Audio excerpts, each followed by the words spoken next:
ঢাকা বিশ্ববিদ্যালয়ের হলগুলোতে ছাত্ররা যেন আর কখনো স্বৈরাচারী হয়ে ফিরে না আসতে পারে সেজন্য অঙ্গীকারবদ্ধ হচ্ছিল এখানকার শিক্ষার্থীরা।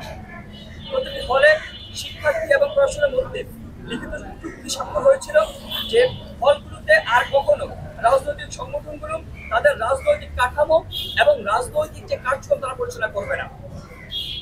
অভ্যুত্থান পরবর্তীতে শিক্ষাঙ্গনে সকল ক্রিয়াশীল ছাত্র সংগঠন একটি অলিখিত সহাবস্থানে তারা এসেছিল। আমরা দেখেছি কোনো ছাত্র সংগঠন হল এবং একাডেমিক এরিয়ায় ছাত্র রাজনীতি না করার পক্ষে শিক্ষার্থীর যে মতামতটা আছে সেটাকে তারা শ্রদ্ধা জানিয়েছে। একই সাথে দীর্ঘ 1 বছর যাবৎ তারা সেই অবস্থানটা তারা জারি রেখেছিল। কিন্তু প্রকাশ্যে না আসে আমরা কি দেখেছি, প্রকাশ্যে না আসেও হলগুলোতে ইসলামী ছাত্র শিবির তাদের গুপ্ত কমিটিকে কার্যকর তারা রেখেছে। আমরা দেখেছি ইতিপূর্ব তাদের কমিটি ছিল এবং শিক্ষার্থীরা যখন ছাত্র রাজনীতি হলগুলোতে বন্ধ করেছিল, নিষিদ্ধ করেছিল, তার পরিবর্তিত গণঅভ্যুত্থান পরিবর্তিত ছাত্র শিবির তাদের যে বিরোধী হল কমিটি তারা শিক্ষার্থীদের যে কমিটমেন্টের জায়গাটা তারা আগ্রাহ্য করে তারা সেই কমিটি বহাল রেখেছে। শুধু বহাল রাখে নাই, তারা পুরোদমে সেটাকে কার্যকর করে রেখেছে। এবং আমরা দেখছি ছাত্র শিবির পরবর্তীতে ছাত্র শিবির যে সভাপতি তিনি তাদের ছোট ছোট টিম থাকার কথা স্বীকার করেছেন। আমরা দেখেছি এর পরবর্তীতে ছাত্র ইউনিয়নও তাদের হল এবং একাডেমিক এরিয়া যে কমিটি তারা সেটা প্রকাশ করেছে। সর্বশেষ বাংলাদেশ জাতীয় ছাত্র দল তাদের হল আহ্বায়ক কমিটি ঘোষণা করে শিক্ষার্থীদের আশা আকাঙ্ক্ষার বিরুদ্ধে তারা একদম স্বতঃস্ফূর্তভাবে তারা অংশগ্রহণ করেছে, অবস্থান নিয়েছে।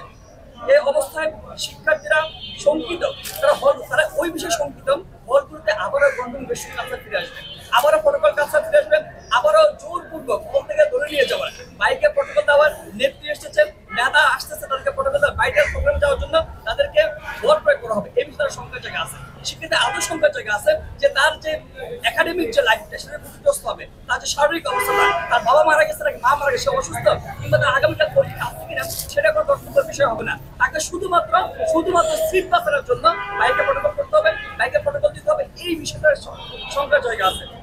সর্বশেষ আমরা বাংলাদেশ গণতান্ত্রিক ছাত্র সংসদের পক্ষ থেকে হল এবং একাডেমিক এরিয়াতে শিক্ষার্থীদের প্রতিরোধ করে রাখেন।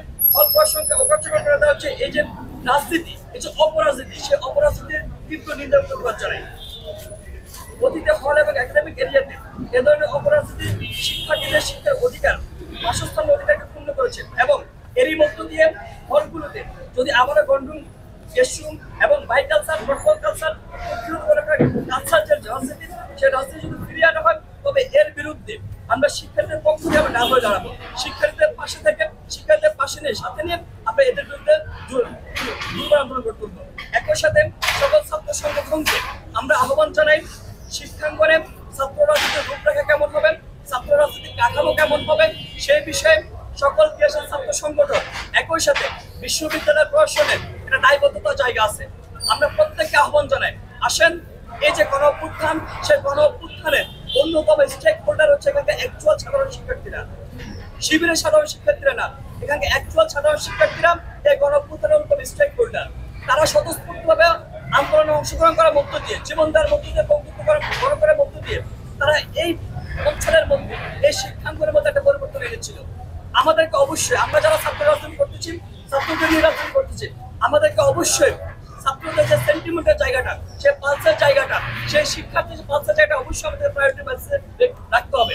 আমাদের ছাত্রদের ধরন কেমন হবে, 24 পরবর্তীতে আমরা যাদের জন্য রাজনীতি করতে চাই, হোক সেটা শিক্ষার্থী কিংবা জনগণ, সেই শিক্ষার্থী এবং জনগণের পালস, সেন্টিমেন্ট কিংবা দাবি দেওয়াকে মাথায় রেখে আমাদের ছাত্রদের রূপরেখা সাজাতে হবে।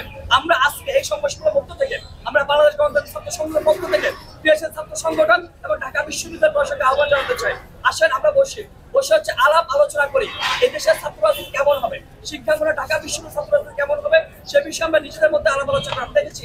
90 গণঅভ্যুত্থান পরবর্তীতে ক্যাম্পাসে, ঢাকা বিশ্ববিদ্যালয় ক্যাম্পাসে একটা চুক্তি হয়েছিল, একটা সামাজিক চুক্তি যে এখানকার ছাত্র রাজনীতির ধরন কেমন হবে, কি হবে, আমরা কতটুকু করতে পারবো, আমাদের বাউন্ডারি কতটুকু, আমাদের কি করবো, আমাদের কমিটমেন্টের জায়গা কতটুকু।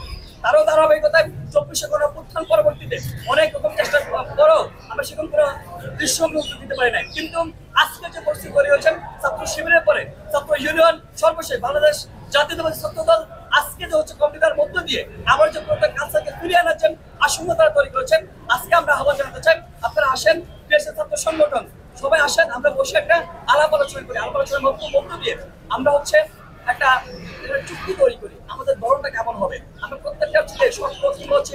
যার যার মতামতের ভিত্তিতে একটা রূপরেখা দাঁড় করে, সত্যিকার একটা রূপরেখা এই অঞ্চলে এই ক্যাম্পাসের শিক্ষার্থী যে আশঙ্কার জায়গাটা, সেই আশঙ্কার জায়গাটা তারা হচ্ছে আমরা, যেহেতু আমরা ছাত্র রাজনীতি করি, ছাত্র সংগঠন করি, আমাদের দায়িত্ব হচ্ছে শিক্ষার্থী সে অভয় জায়গাটা তৈরি করা, আস্থার জায়গাটা তৈরি করা।